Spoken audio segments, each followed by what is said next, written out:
Now, from Atlanta News First, the issues that matter to you. This is On the Record. And this week, Metro Atlanta voters head back to the ballot box. Runoff elections are Tuesday. I'm Rick Folbaum. And I'm Doug Reardon. Voters in South Fulton will decide who they want to be their next leader. Their residents ousted incumbent Mayor Khalid Kobe Kamau earlier this month. His bid for re-election resulted in fewer than 5% of the vote on election night. His term was marred by controversy, infighting with council members, and accusations that he spent thousands in taxpayer dollars on unapproved personal expenses.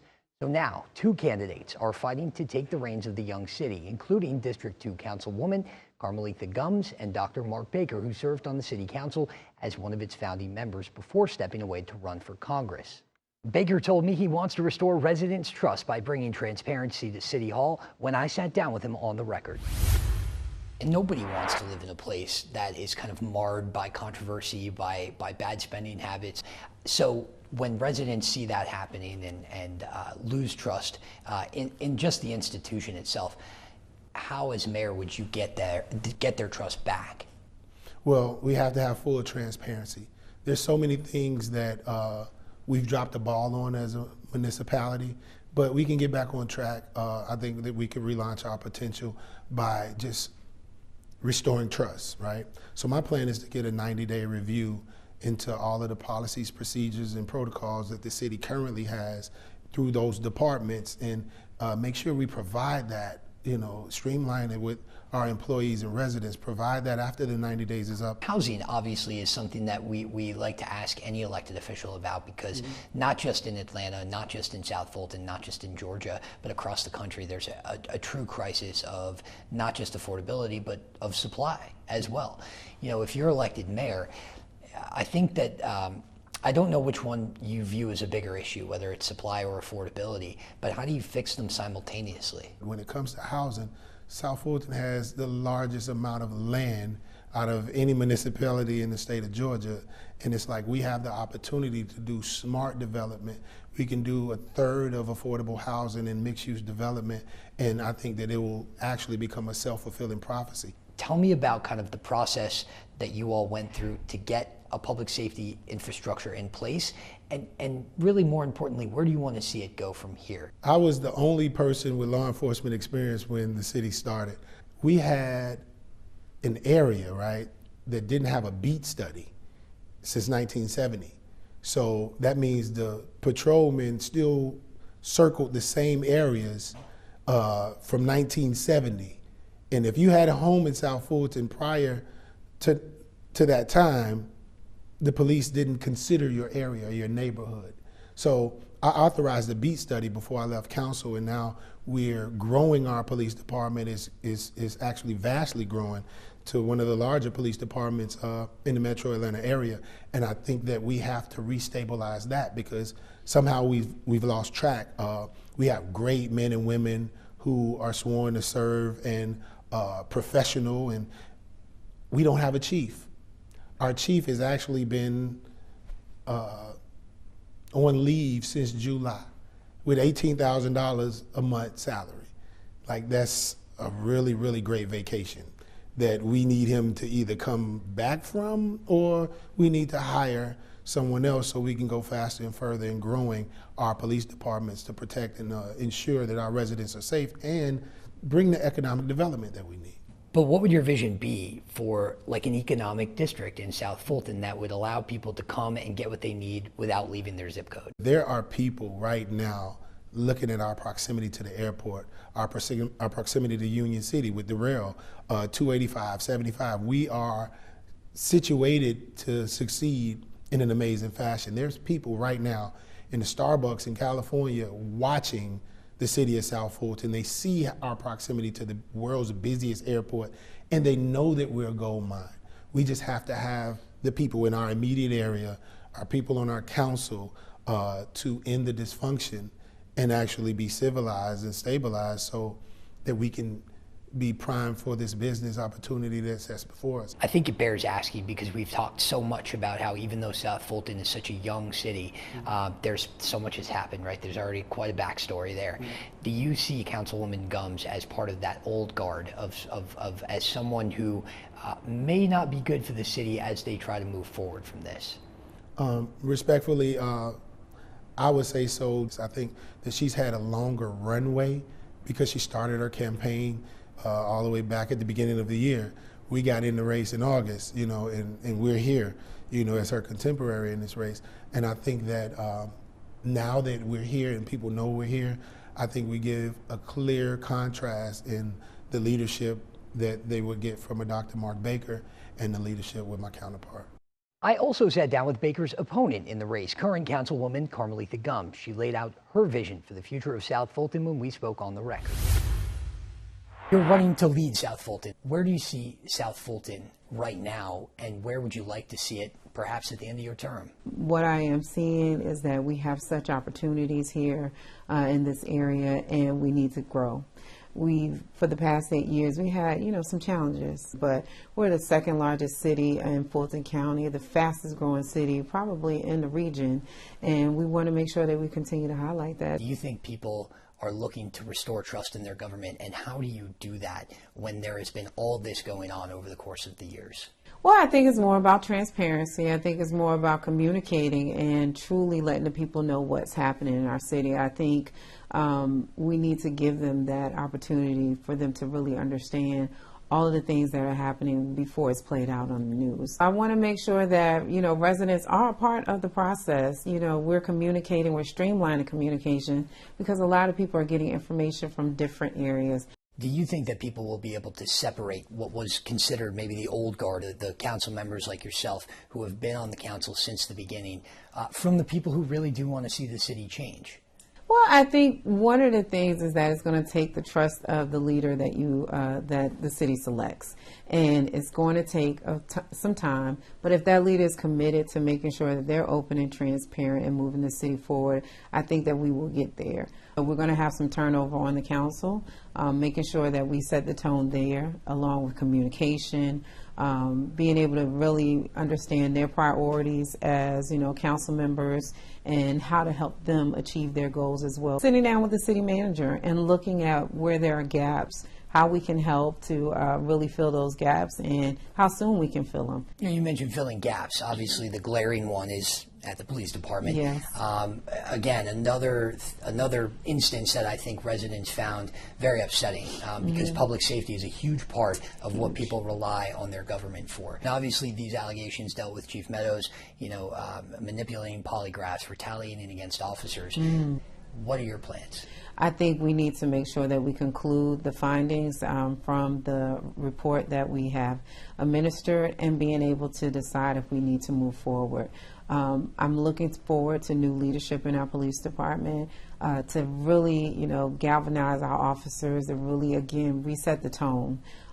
There's a lot of resetting, as you can see, that needs to happen in South Fulton. If you could handpick the type of economic development, which you may very well get to, that you'd like to see in South Fulton, what would your vision be for that? Well, I could tell you that we really need to become a more business-friendly city. We want, modernized sit-down restaurants. We want to be able to, just come out of our neighborhoods and walk to a nice, establishment to have fun and do things. And we want to make sure that we maintain that characteristic and the culture of each district. And when I say those type of things, you have some areas of the city that are agriculture, that are still like a lot of farmland. You have some where, in some areas, a lot of growing professionals that have families that want their kids to have a lot of green space and run. So being able to really look at those areas and making sure that the businesses that we plant in those communities have an opportunity to thrive, I think that's important. And you can listen to more of my conversations with both Carmelita Gumbs and Mark Baker right now. Just log on to AtlantaNewsFirst.com. Coming up next on the record, a rematch 4 years in the making. Voters in Sandy Springs head back to the polls to pick their city's next mayor. Happening now, a race to the finish line in the city of Sandy Springs, the town north of Atlanta, celebrating its 20th anniversary. And in all of that time, there have only been 2 mayors. Rusty Paul has held the title for the past 12 years. The former Georgia state senator is in his third term as mayor and is fighting to secure his fourth. Paul faced off against three challengers in the November election. In this week's runoff, he'll face off against small business owner and community advocate Dante Carter, who earned the second most votes. Tuesday's election is a runoff since neither topped 50%. I sat down with both candidates ahead of Tuesday's vote. Mayor Paul told me that he wants another term because he believes even after 12 years in office, his work is not finished yet. I'm wondering what you consider to be your biggest accomplishment so far. Well, clearly the City Springs campus.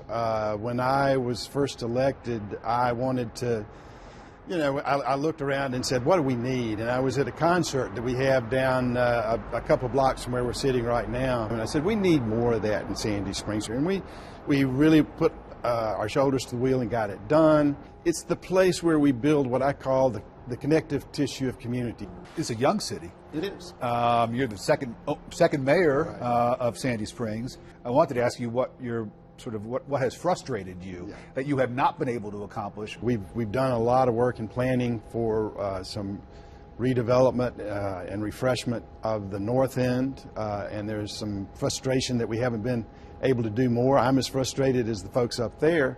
And we've got the plans in place. I'm working on creating a tax allocation district to give us the resources to be able to talk to the development community and get a little bit more of what we want. You have earned a lot of praise from the Jewish community here in Sandy Springs, particularly for your response to the October 7th terror attacks. Why is that cause so important to you? Well, it's, first of all, I have a lot of friends who are Jewish, and I know the pain and agony that they've gone through. The Jewish people have been kicked around the world for 2,000 years. And I just came to the conclusion the world owes the Jewish people one place on this planet that they can call their own and they can be safe, and that's why I'm a big supporter of Israel. This is an opponent that you're very familiar with. He was your opponent back in 2021, Dante Carter. His main message seems to be focused on affordability. What is your approach to tackle that issue? The American dream is home ownership. It's how we create family wealth in this country. I bought my very first house for $34,500.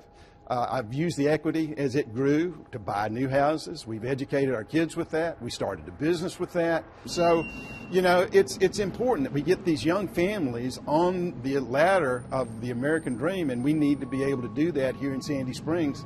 And that's my primary goal, is making sure that they can afford to live here. We don't have housing that young people can afford to buy. Dante Carter came to your defense in the lead up to the first election. It was at a debate, I believe, when one of your other opponents brought up an old email that you had written. He stood up for you. What was your reaction to that and to Dante Carter in general? Would he be a good mayor? I like Dante a lot.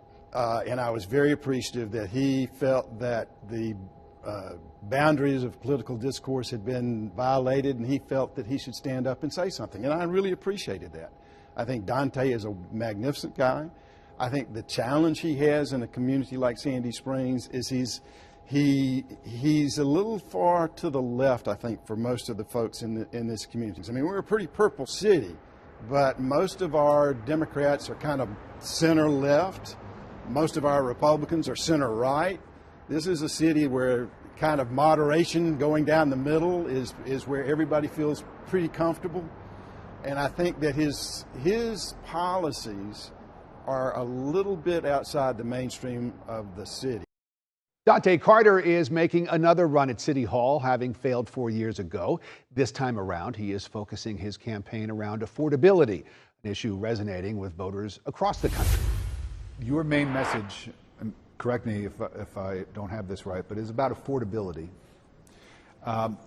What does that look like in a town, in a city like Sandy Springs, which is a fairly, if you look at the median income, it's an affluent community?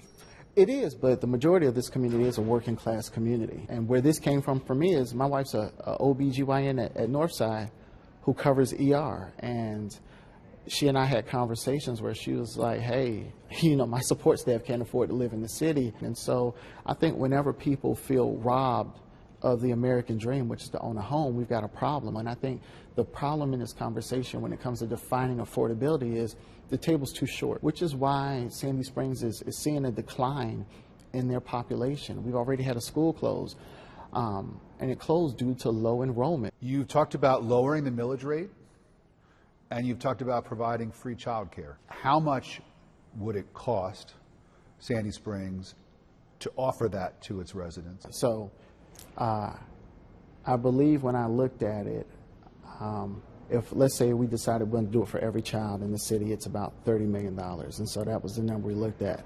And again, there are mechanisms for us to tax our corporations and to make up that money. And that's what we're going to do. Mayor Paul has won the support of a large portion of the Jewish community. What would you like voters to know about your position on Israel and the long war in Gaza? I've put out statements about what happened on October 7th, but I've also spoken life into what's going on in Gaza, because it's important that we're getting to the humanity of this. And that's one of the reasons why I've been active in partnering with many of the synagogues in our community. I've reached out to many of the mosques in our community, because it's important that that again, folks are seen or heard or valued. You know, it's important to make sure that we're lifting up people of every faith. The email that came up during the debate leading up to the original election day, and the fact that you came to Mayor Paul's defense. Why did you do that? Because it's a human thing to do, right? How we show up is important. And I want folks to know that in difficult moments, in the past, like I have in several occasions, I'm going to stand up and I'm going to lead with love. And I'm here to do that every day of the week. I asked Mayor Paul about that. He had a lot of praise for the way you handled it. And he was grateful for the way that you handled it. And he had very good things to say about you. But he thinks that perhaps your politics are too left of center for a city like Sandy Springs. I think it's just a generational thing. You know, I think every generation you'll see a different type of politician. While it may seem unconventional right now, more of the community is aligning with where I stand. And you can listen to my full interviews with Dante Carter and Sandy Springs Mayor Rusty Paul right now. Just log on to AtlantaNewsFirst.com or download the Atlanta News First app. Ahead on the record, students weigh in on the state of Georgia politics. Our political landscape keeps changing, but one legendary professor has been shaping the minds of young Georgians for more than 4 decades. I drove out to Athens to learn about how this next generation sees politics, partisanship, and whether they think they can do it better. In Athens, inside a classroom that has shaped 5 decades worth of Georgia's political thinkers, I found a man who is considered the preeminent expert, the dean of Southern politics. Well, it's a matter of being around a long time, staying alive, right? Dr. Charles Bullock has been teaching for over 50 years, all but 2 of them right here at UGA. His latest book, The New Politics of the Old South, is now in its 8th edition. I asked him what's changed more, politics or his students. We always had good students.